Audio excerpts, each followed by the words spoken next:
Shalom teman-teman, baiklah di saat ini kami dari kelompok 4 akan mempresentasikan hasil diskusi kami. Namun sebelum itu, mari kita berdoa. Bersatu dalam doa kita berdoa. Tuhan Yesus, di saat ini kami akan melaksanakan presentasi dan yang Engkau memberkati agar berjalan sesuai dan seturut kehendak-Mu. Dalam nama Tuhan Yesus kami berdoa. Amin. Amin.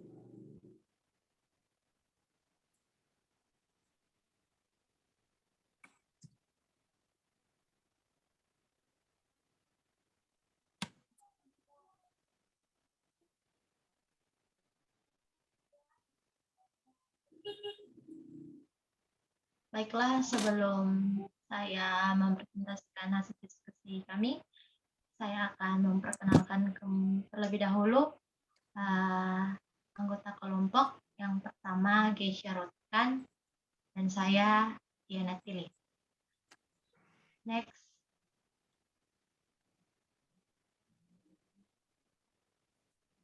Kami akan membahas tentang alat reproduksi wanita, fungsi-fungsi, dan orientasi seksualnya. Next.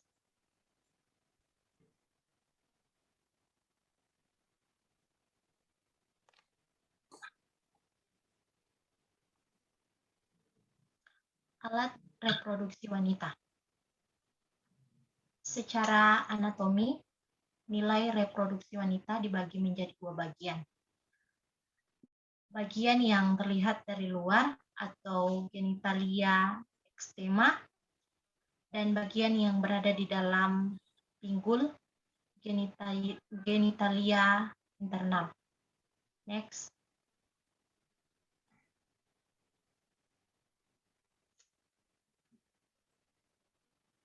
Alat reproduksi wanita memainkan peran penting dalam proses reproduksi yang meliputi siklus menstruasi, konsepsi, kehamilan, dan persalinan.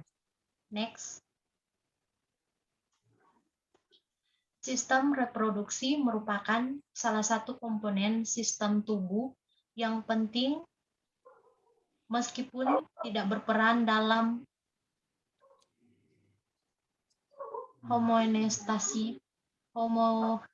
homeostasis dan esensial bagi kehidupan seseorang. Baik pria maupun wanita memiliki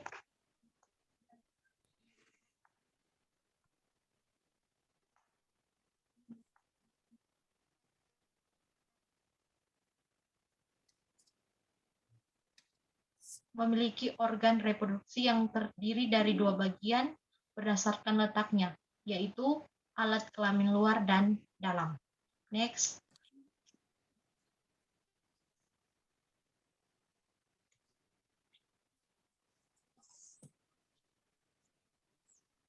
Bagian kelamin luar.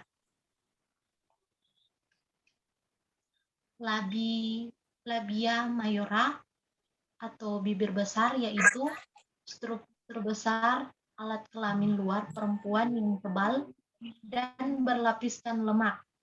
Labia mayora ini mengelilingi organ pada alat kelamin luar lainnya dan berakhir menjadi mons pubis. Kedua, labia minora atau bibir kecil ialah lipatan kulit yang halus dan tidak memiliki lapisan lemak. Ketiga, monvenersis adalah tonjolan lemak yang besar sebagai pertemuan antara sepasang labia mayora. Klitoris disebut juga kalentit. Klitoris berupa tonjolan kecil dan memanjang serta homolog dengan penis pada pria.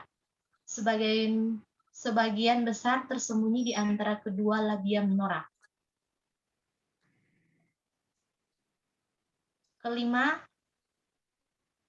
orificium ureter adalah muara dari seluruh kencing yang terletak di bawah klitoris. Himen sering disebut sebagai selaput darah. Dan yang terakhir, kelenjar reproduksi. Sama halnya seperti pria, wanita juga memiliki beberapa kelenjar reproduksi, di antaranya adalah kelenjar vestibulari mayor dan minor, serta parauretralis. Silakan kepada Indonesia untuk meneruskannya.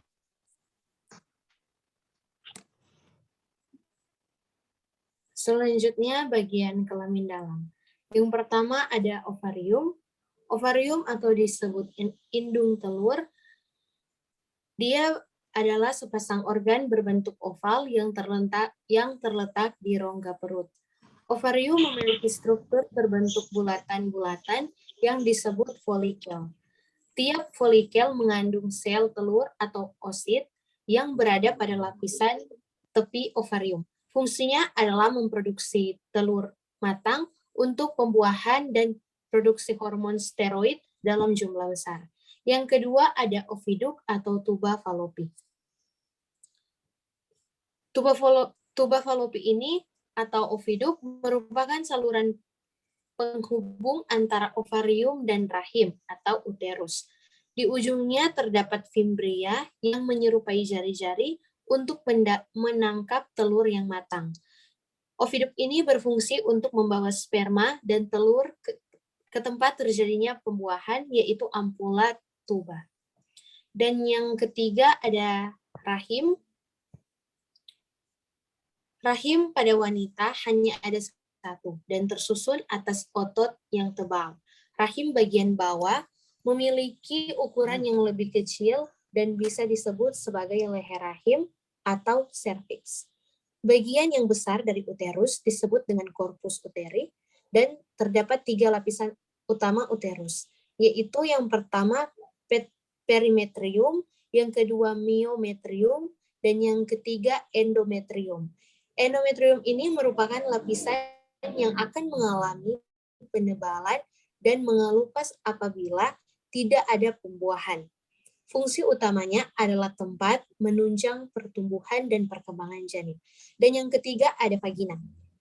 Vagina ini merupakan alat kelamin wanita yang menghubungkan alat kelamin luar dengan rahim.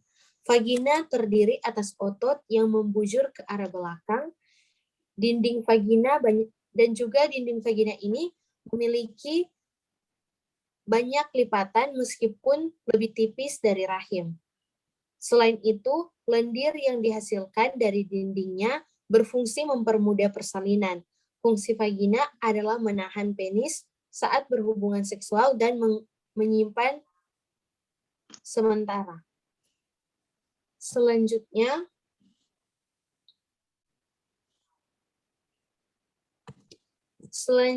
fungsi-fungsi.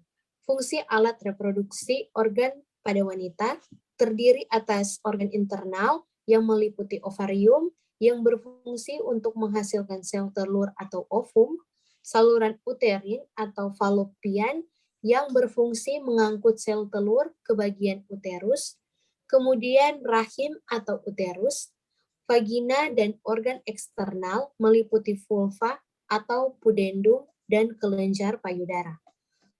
Fungsi utama dari organ reproduksi wanita adalah memproduksi sel telur untuk pembuahan. Selain itu, organ-organ ini juga dapat berfungsi sebagai tempat perkembangan janin.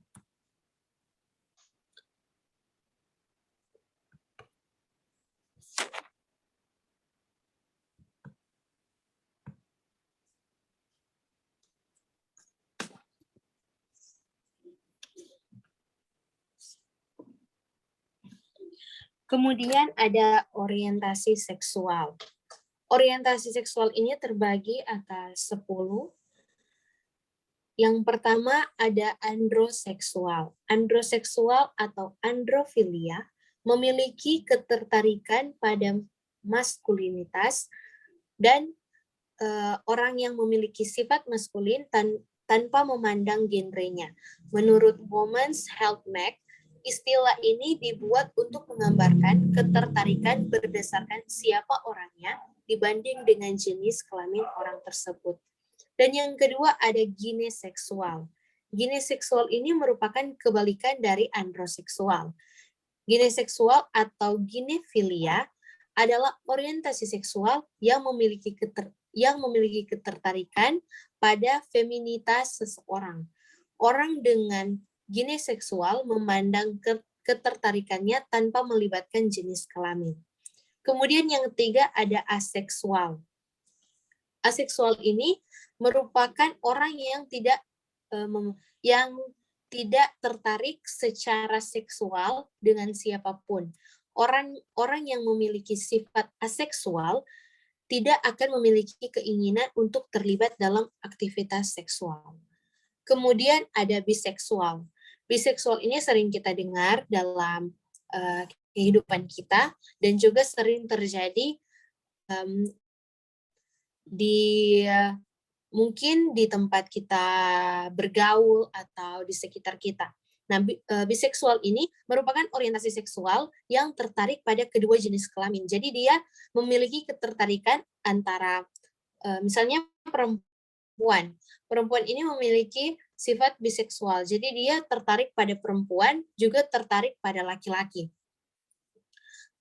Orang yang memiliki sifat biseksual ini merasa nyaman berhubungan secara seksual atau romantis dengan lawan jenisnya atau sesama jenisnya. Dan kemudian ada demiseksual. Demiseksual ini merupakan orientasi seks di mana seseorang hanya akan memiliki ketertarikan seksual setelah menciptakan ikatan emosi yang kuat dengan orang lain. Kemudian ada heteroseksual.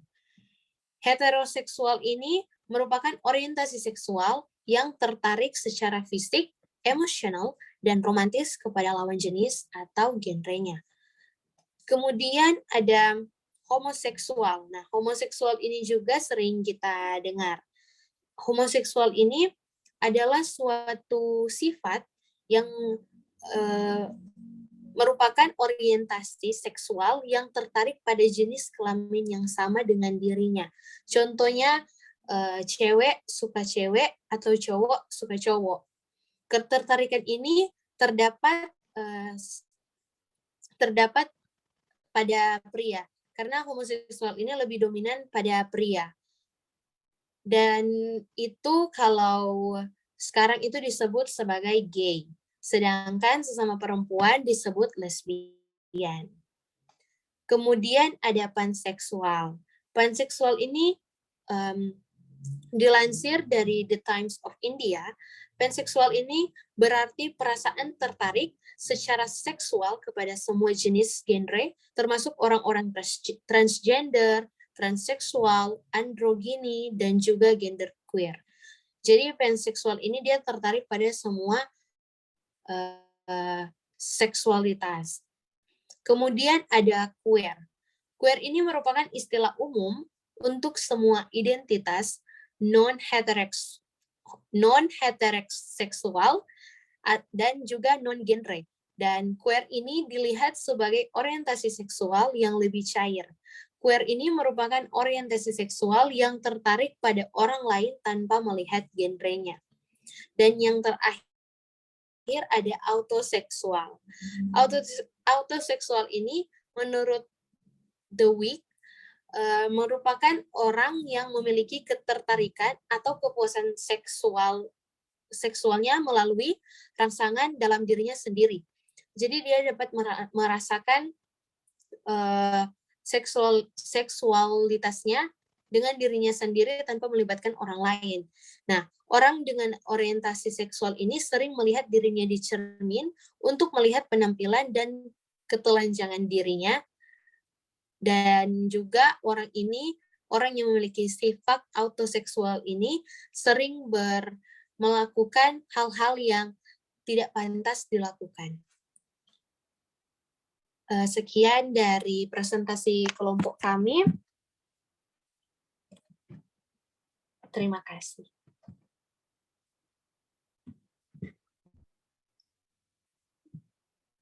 Oke.